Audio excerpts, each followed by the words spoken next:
Dentro da Universidade de São Paulo, existe uma data, que é a data base, onde se decide o reajuste daquele ano.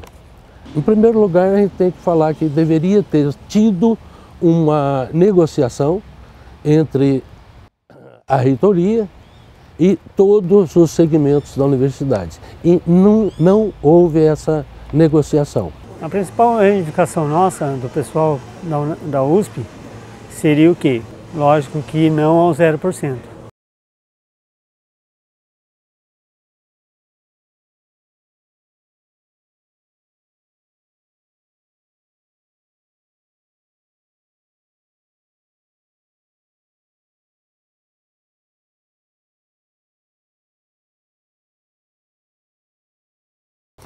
O Fórum organizou a pauta unificada em fevereiro. Olha que a data base seria 1º de maio. Ela protocolou no mês de março, quer dizer, com antecedência. Isso protocolou no CRUESP.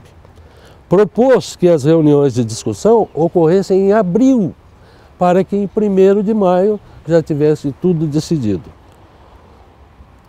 Apenas em 12/5, ou seja, 12 de maio, o CRUESP se dignou a marcar a primeira reunião para, sem qualquer interlocução, já anunciar um reajuste, vamos colocar entre aspas, um reajuste de 0.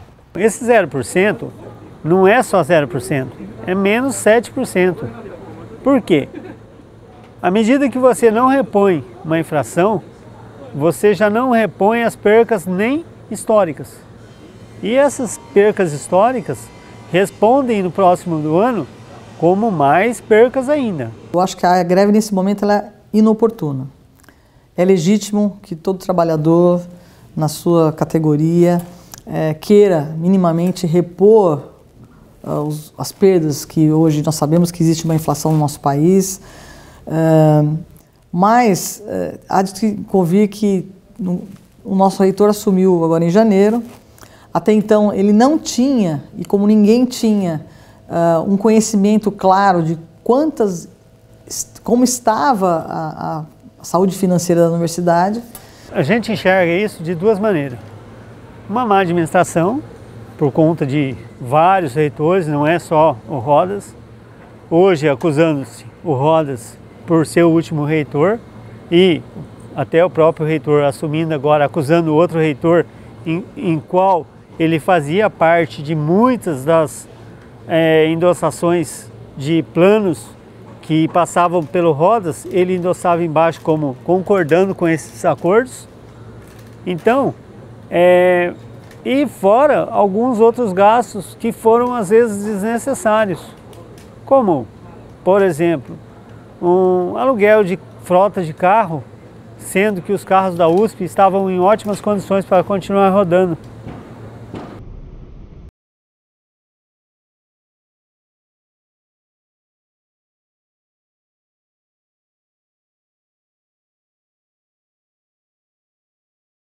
E pedia também a abertura das contas das duas gestões reitorais, tanto da atual como da anterior, do professor Rodas. A intenção do professor Zago, inclusive, solicitou a cada dirigente que dentro das páginas de cada unidade haja um portal de transparência onde as contas da unidade sejam abertas para que qualquer um possa acessar.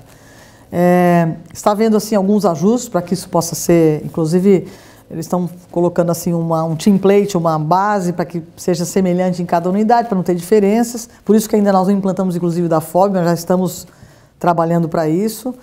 E a postura do professor Zago é absoluta transparência. Não existe transparência porque para isso uma série de aspectos deviam ser tornados públicos. Um deles é: quanto existe dinheiro dentro da USP? Existe a dotação que o governo do estado de São Paulo dá, mas essa não é a única fonte de renda.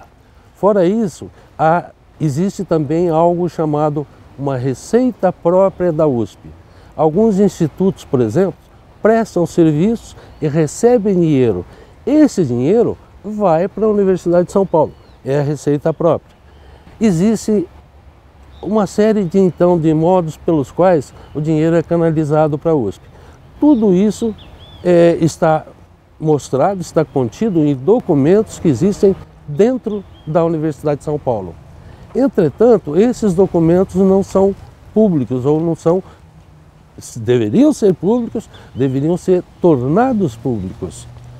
Com isso, não se tem uma ideia exata do montante de dinheiro que a USP tem atualmente.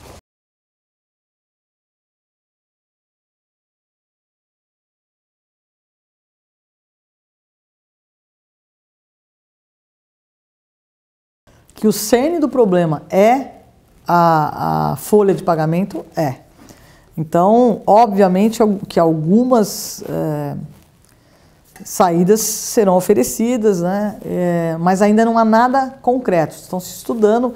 É um tema que eu diria nevrálgico. Você fala com vida de pessoas, emprego é complicado nos dias de hoje. Mas eu creio que, inclusive, cortes estão sendo feitos em outras áreas. Por exemplo, no último final de semana, houve um artigo do professor Zago. Eu participo de uma comissão lá que fala das obras. Cortaram 460 milhões em obras. Isso já vai dar um impacto, mas não ainda na folha de pagamento. Então, uma solução ainda, uma direção para a solução desse problema ainda não foi aventada. Existem hipóteses, sugestões vindas da comunidade e que nós estamos aguardando para tentar administrar da melhor maneira possível, com o mínimo de prejuízo para todo mundo. O que a gente não entende é que se faça uma reunião no começo de um ano letivo, onde o CO, que é o maior patamar de decisões dentro da USP, é o CO, Conselho Universitário, e se destinou 5% das verbas para salários em maio. E quando chega-se em maio, não tem mais esse 5%, ou seja, como se explica que você fala, eu tenho dinheiro no meu bolso para pagar tal conta, e chega no dia de pagar a conta, você fala assim, não dá mais. Parece, por uma série de fatores indicativos, que a USP tem dinheiro para, neste momento, dar esse reajuste de 7% solicitado pela ADUSP. A todo momento, quando o professor Zago chama os dirigentes para reuniões em São Paulo, exatamente para coletar sugestões de como juntos, eu acho que é um momento crítico na universidade, mas que a união de todos, com certeza, nos levará a solucionar a situação, não é? E acredito que a grandeza da nossa universidade, ela superará com tranquilidade este momento. Agora, nós temos que ter serenidade, porque, mais uma vez, eu vejo que a greve nesse momento é inoportuna. É o momento da gente estar conversando, olha, como é que nós podemos resolver isso? Algumas sugestões foram dadas para o reitor de redução de carga horária, por exemplo, num primeiro momento, não é? Dos próprios docentes, categorias diferenciadas de contratos, mas isso são especulações, tem que ver a parte legal disso também, se pode ser implantado ou não. Então não é uma solução assim que virá, mas que ninguém está sentado num berço esplêndido aguardando o ICMS aumentar para poder resolver o problema, isso de modo nenhum.